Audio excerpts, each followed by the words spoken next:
Мүгедек баланың уағызы. Бір иман-әлсіз бойдағы жігіт үйленетін жасқа келгенде иманды қалыңдық іздеп жүреді.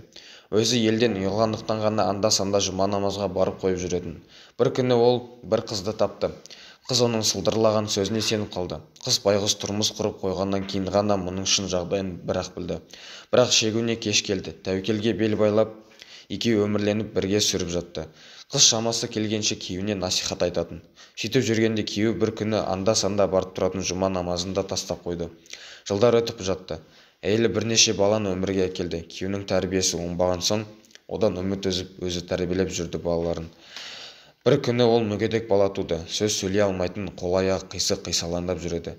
Әйелі мұның Алланың сынағы екенін түсініп, өз баланы да қатарда қалдырмай тәрбиелей бастады. Сол бала алдындағы ағаларына ілесіп намазға тұратын. Олар Құран оқыса бірдеңе деп бұлдырлап ілесуге тырысатын. Осылай оған өз ортасы жақсы әсерін тигізіп жатты. Жалпы қай ортаның бала болсын, өз әсері міндетті түрде болады екен. Кейде балалар мешітке кетеді. Үйде мүгедек баласымен қалатын кезі болатын әкесі. Бірде сол мүгедек баласының мазасын қашып, бірдеңе деп бұлдырлап әкесін бір жаққа сүйрегісіп бірдеңе айтқысы келеді. Әкесі әуелде түсінбейді. Оның ойында бүгін жасауы тиіс күнәлі іс бар еді. Баласы қоймай бара жатқан соң, әкесі мұның қарны ашты ма екен деп, әлде бір жері ауырды ма екен деп ойлайды. Ал бала болса қоймай мұны бір жаққа шақырып сүрелей берді. Әкесі мүгедек баласын ренжітпей қояйын деп амалсыз ілеседі. Сөйтсе ол мұны дәретханаға ертіп келіп дәрет ал деп қоймайды. Бұл дәрет алғысы келмей баланың өзін алдап, өзің ала бер, балам ақылды молодец деп қашырта береді. Баланың аузы бүртиіп ренжіп өзі дәрет ала бастайды. Әкесі қарап отыр. Баласы дәретін алып болады да әкесін қайта сүйрей бастайды. Сүйрелеп намаз оқитын бөлмеге ертіп әкеліп, намаз оқиық дегенде ымдап түсіндірді. Бұл дәретім жоқ, оқи алмаймын дейді. Бала өзі қисалаңдап намаз оқиды. Әкесі аз болса да ойланып қалады. Неге бұл мені дәретке намазға шақырып жатыр?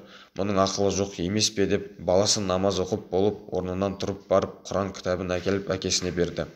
Оның алдында қойып кез келген бір бетін ашты да, оқы деп қолмен бір аятты нұсқады. Қоймай қойған соң, мейлі оқи салайын деп, әкесі сол аятқа көз жүгіртіп беріп, жүрегі дір етіп барып, тас төбесіне шығады. Ол аятта Мариям сүресіндегі Ибрахим пайғамбардың өз мүшрик әкесін дінге шығарғаны жайлы айтылған. Аллах тағала өз құдіретімен мылқау балқасының қолымен дәл сол аятты әкесіне оқытып қойды. Әкесі оқыды, жай оқыған жоқ, көзіне жас төгіліп отырып оқыды. Ал аятта Ибрахим пайғамбардың әкетайым менің шайтанға құлшылық етпесеңші, бұл лағнетте шайтан Аллаға күнәһар болып еді ғой. Әкетайым, мен сен үшін қорқамын, саған мейірімді болған Алланың азабы келіп қалама деп. Сен сөйтіп Аллахтың емес шайтанның досы болып кетесің бе деп қорқамын деген аятты оқығанда, жігіт қатты қорқып кетіп жылады. Оған баласы да қосылып бірге жылады. Бір кезде баласы тұрды да әкесін қайта сүйрей бастады. Бұл жолы әкесі қайда болса да баруға дайын еді. Баласы сүйреп келе жатыр. Әкесі аяқ киімін де толық киіп үлгермей жетекке ілесіп келеді. Көзінен жасы моншақтап, баласы да жылап келеді. Бірақ бұл жол қуанышты жас екенін байқалды. Сонымен әкесі қай жақты бетке алғанын білмесе де еріп келеді. Сол жүрегінен Алланың үйі мешітке келіп, бірақ тоқтады. Екеуі намазға тұрды. Әкесі сәждеде ұзақ жылап жатты. Тәубе етті. Бұрынғы соңғы жасаған барлық күнәларын мен жіберген қателіктерін бәрі үшін өзге де ертене өкініп, Аллахтан кешірім сұрай берді. Баласы қуанып, бір жылап, бір күліп, әкесін қайта-қайта келіп құшақтап сүйіп қояды. Оған әкесінің жүрегі елжіреді. Ақырында екеуі қол ұстасып үйлеріне қайта келгенде, басқа бала-шағалары да бұлардан бұрын келіп қойған екен. Әйелі түкке түсінбей күйеуінің бетіне біраз қарап тұрып, сізге не болған, түріңіз өзгеріп кетіпті ғой дейді таңғалып. Мен өзім де өзгердім дейді күйеуі. Қайда жүгірсіздер, қайда бардыңыздар? Мешітке бардық. Мешітке ма? Дейді әйелі қуанып кетіп. Иә, мешітке намаз оқыдық, альхамдулиллах.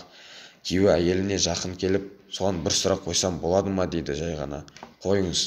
Шыныңды айтшы, Құрандағы бір аятты балама көрсеткен сен бе? Ол қандай аят? Ибрахимнің әкесіне айтқан уағызын оған сен көрсеттің бе дейді. Аллахпен ант етем, мен көрсеткен жоқпын. Сонда жігіт: я Раббым, құлың сенен қашады, сен құлыңды іздейсің. Құлың саған күнә істейді, сен кешіре бересің. Не деген мейірімдісің, деді. Аллах адамдарды күтіп отыр, ал адамдардың көбі әлі де ең ұлы жақсылықтан қашып өмір сүріп жатыр.